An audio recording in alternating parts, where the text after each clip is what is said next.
We're here in Texas with Dave from the Rally Ready Driving School. We're going to move on to our second lesson of our rally driving fundamentals. Now, if you haven't checked out our existing lesson in the series, make sure you do that before you watch this one. So Dave, lesson 2, what have you got in store for me? Well, we're going from the four-wheel drive caged Subaru rally car to the two-wheel drive, front-wheel drive Honda Civic here.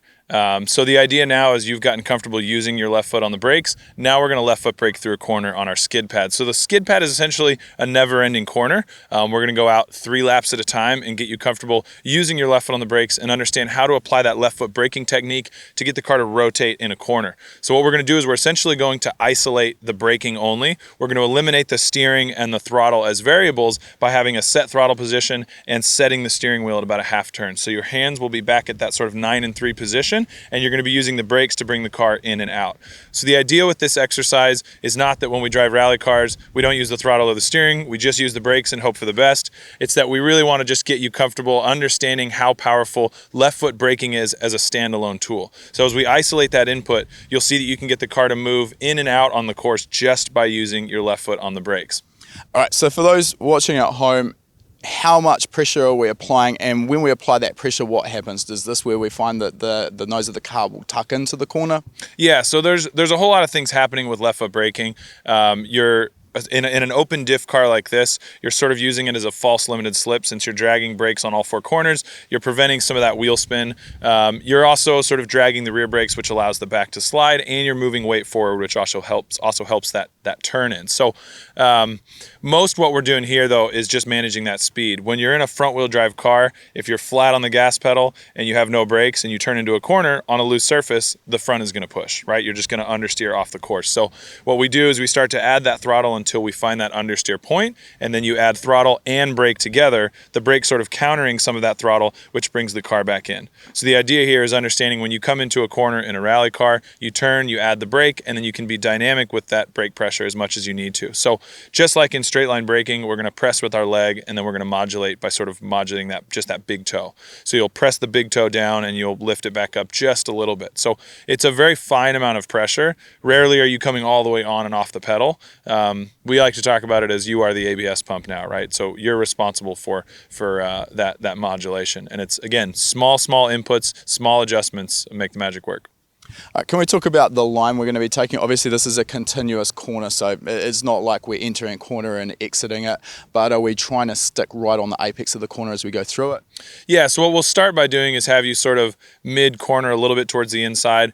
We want to get you consistent and steady in that spot with the car. Once you get to where you can keep the car there the whole time with a little bit of modulating on the brakes, then we'll start to work on pushing the car out, bringing the car in, and I'll sort of give you pointers and cues and let you know when and where to push the car. What you should be able to do is put the car anywhere you want it on the course at any time.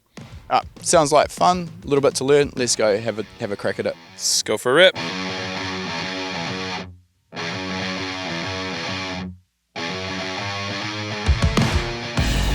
Okay, skid pad time. All right. So we're gonna go counterclockwise on this one. Like I was saying earlier, you basically can just look completely out the driver's side. So nice and easy at first. Just sort of find that understeer point without any left foot braking. Just get the car right there about a half turn. And try and keep your hands at 9 and 3, steady about a half turn of steering, right? Good, and then add throttle there. Don't move the steering, just keep adding throttle and then add brake on top of that.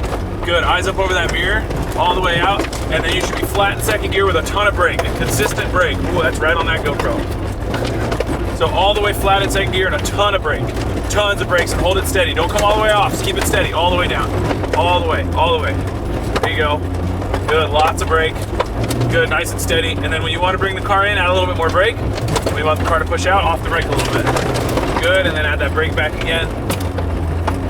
Good, okay. Nice and steady, no steering. There you go. So I like to keep the hands at 9 and 3 no matter where the wheel is. There you go, just move them back to 9 and 3. There you go. And then steady on that brake. So a little bit less steering, you have a full turn of wheel in, which is too much, so you're in the scrub zone there. So you're not gonna get the understeer, there you go. So right about there, 1/2 to 3/4 is perfect. Again, eyes way up that way. You should be looking all the way over. Nothing exists here where you can just black the screen out. Good, so as you come off the brake, let the car push out a little bit. So just come off the brakes, eyes up over there, over the mirror, off the brakes, let the car push out, looking over there, back on the brakes, bring the car in. Good, and then modulate here as much as you need to keep it steady. Good, nice. Good consistent work with the steering. Eyes up there. All right, we're gonna go straight here, Good, and go cool it down. Woo! It's a little bit of a reprogram there. Definitely, it's a lot different to the four-wheel drive. Yeah. But yeah, I think you get a lot more perspective of the amount of control that the brake gives you than you do with maybe the four-wheel drive. Yeah, and that's kind of the issue. Is like in a rear-wheel drive car, you're always, even if you use the brakes to sort of induce the slide and to run the car through the corner, you're still going to be throttle steering that little bit, right? You're always going to have to modulate the throttle to keep the car where you want it. And in all-wheel drive, it's sort of a hybrid of the two. Sure. With too much grip, frankly, for that exercise. Yeah. Open diff front-wheel drive is great because it teaches you, wow, that front-wheel drive with some left-foot braking, it'll really modulate just that front end. Yeah. So again, neutralizing the understeer. And again, since most people who are looking at rallying are probably looking at a four-wheel drive or a front-wheel drive car, this is a great place to start because the corner dynamics for an entry are going to be really similar in a front-wheel drive versus a four-wheel drive. Yeah. The big difference obviously is going to be that power on the exit. So getting the car into a corner, you're going to use this same technique whether it's a front-wheel drive or a four-wheel drive. And even in a rear-wheel drive, the turn and brake is still how we're going to get the car into a corner. You're just going to be balancing it with a combination of brake and throttle in a rear-wheel drive car. So, and again, one of the things that we haven't talked a whole lot about is sort of the latency, right? Just the time it takes to transition from throttle to brake. That's one of the big advantages with left foot braking.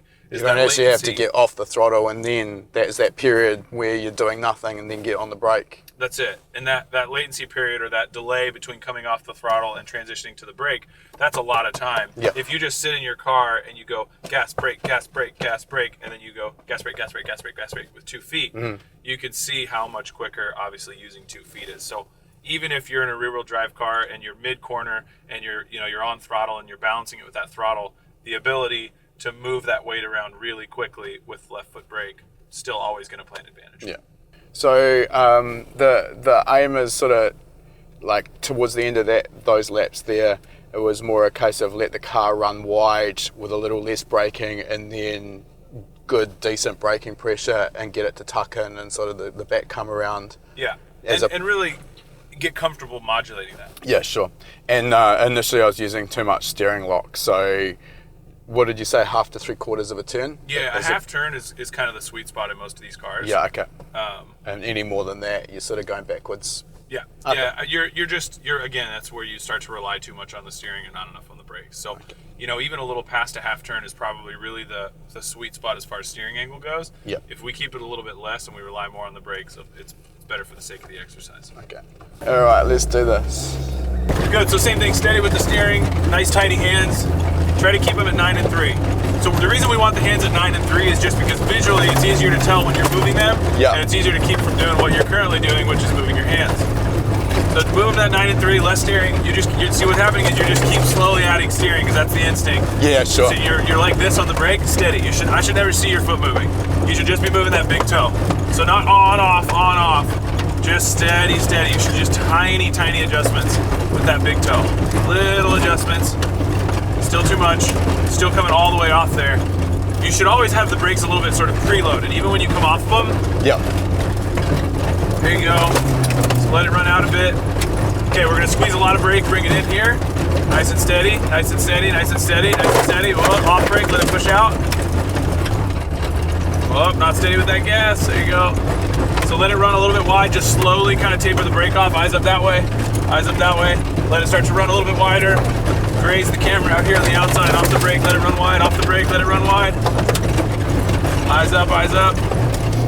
Good, let it run wide, way out to the end. So off the brakes a lot more, let it run wider. Eyes up. Keep your eyes up, over the mirror. Don't worry about anything over here. Eyes up that way. Good, and then start to slowly feed brake back in. Slowly feed the brake back in and start to tidy the car back up. Bring it towards the inside. So feed brake in, eyes up. More brake. Start to run it in. Good. So what we're trying to do is really just neutral the steering out. You don't want to have understeer, you don't want to have oversteer. You want to just be able to neutrally trace the corner, which is exactly what you're doing right now. So on this one, come off the brake here in just a second, accelerate that way. There you go, unwind the wheel and over the crest, good. I spent a lot of time in New Zealand, as you can see, based on my massively cambered corners. Yeah, it's nice. Yeah, okay, so way too aggressive on the on and off the brake. Yeah, just gentle modulation on the pedal there. Yeah, I think I was sort of trying to come off completely and then get back on rather than, as you mentioned, tried to sort of hold a moderate amount of braking pressure and then just modulate it on and off from there. Yeah, it definitely works better. And you can also see how you could sort of run from like basically the outside of the skid pad to the inside just by what you're doing with the braking. Yeah, absolutely. And it's like I did in the demo for you. Once you're comfortable with this, you can get to where you can use big inputs and tons of brake, but you have to really be able to feel very delicately exactly where that sort of sweet spot is and how much pressure you can apply. And it's what we started to do in straight line braking, was getting really comfortable with that, right? Our goal is always to find that sort of traction limit as quickly as we can and as aggressively as we can without lockup. So we want to make sure that we're transitioning weight instead of just squeezing the pedal. Sure. Because if you don't transition the weight forward, you'll just lock up the hydraulic system and the car will just slide. So that was much better obviously on that pass as you start to get comfortable modulating the brakes more gently. It's especially as you get into the figure eight and the slalom, the smoother the better, and just gentle application of brakes. Again, when you're, especially in the slalom and in the figure eight, you're mostly using the brakes to rotate the car more so than scrubbing speed. Sure. So instead of, in a road course where you're on the gas, and then hard, heavy braking, you're using that brake pedal just as a tool to assist with rotating the car. Okay. So, same thing. All right, one more go. Let's do one more go at it. All right, 3 laps. First lap, midline. We're gonna stay right in the middle of the track. Nice and tidy, eyes up over the mirror. Steady wheel, steady foot, nice and steady. Okay, 1 lap down. Next lap, we're gonna squeeze brakes in. We're gonna hold the inside line. So squeeze more brakes, steady throttle, good. Nice and tidy on the inside.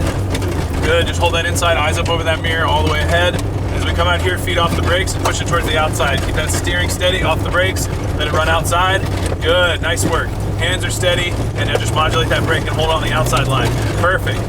Nice towards the outside, keep it nice and far outside. That's it, 3 laps. You got it. All right, whenever you're ready, off the brakes, accelerate that way again. We'll do and over the crest. Flat out like a proper rally driver now. Look at the speed. All right, that felt like I had actual control there. When you wanted the midline, I could hold a midline. Yep. Inside line, I could get to the inside line and then the outside. So that was it. I think it all sort of clicked there. That's what we want. Perfect. Oh, let's head back and have a debrief, eh? Cheers to that.